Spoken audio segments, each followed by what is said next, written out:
The rain had stopped, but Lagos never sleeps. Cars crawled through the flooded streets, neon lights flickered, a distant siren wailed. Chinedu stood at a bus stop in Ojuelegba, clutching his worn-out backpack. It was past midnight. He just finished a long shift as a security guard. He was tired, hungry, and broke. The Danfo buses had stopped running. Only a few KK riders lingered. Then he saw it. A black SUV, parked across the street.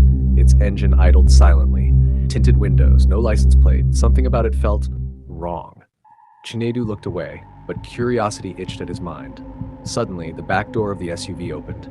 A man in a crisp white agbada stepped out. He was tall, with dark glasses at midnight. Behind him, another figure emerged, dragging a sack that was moving. Chinedu froze. He could hear muffled cries, a woman's voice. The two men dragged the sack toward an abandoned warehouse by the roadside.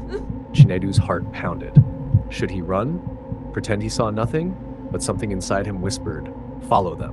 He hid behind a rusted kiosk and watched. The men entered the warehouse. A dim light flickered inside. Then he heard it. A chant. Low, rhythmic, like a ritual.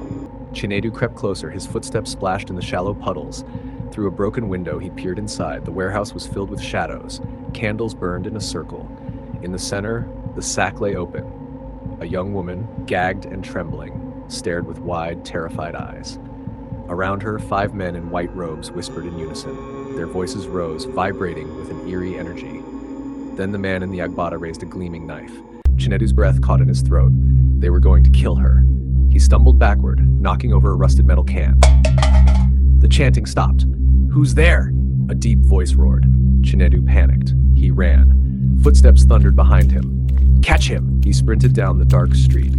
His lungs burned. His slippers slapped the wet asphalt. Behind him, the black SUV's headlights flared to life. It sped toward him. He darted into an alley, leaping over trash bins, weaving through darkness. The SUV screeched to a halt. Men spilled out, shouting. Chinedu reached a dead end. No way out. Then he spotted a narrow metal ladder leading up a building. He climbed, slipping, scraping his palms. Bullets cracked the night air. He reached the rooftop, gasping. Below, the men searched frantically. He hid behind a water tank, trembling. From this height, Lagos stretched endlessly. The city lights flickered like dying stars. But he couldn't stay. He needed proof. Evidence. He pulled out his battered Nokia phone. Slowly, carefully, he crept back toward the warehouse from above, using the rooftops.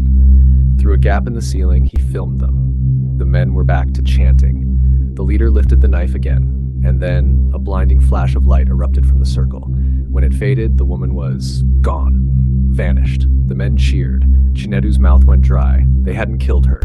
They'd taken her somewhere else. His hands shook as he hit record stop, but his phone beeped. Battery low. Too loud. The men froze. They looked up, straight at him. "He's on the roof," Chinedu bolted. He leapt from one building to another, barely making it.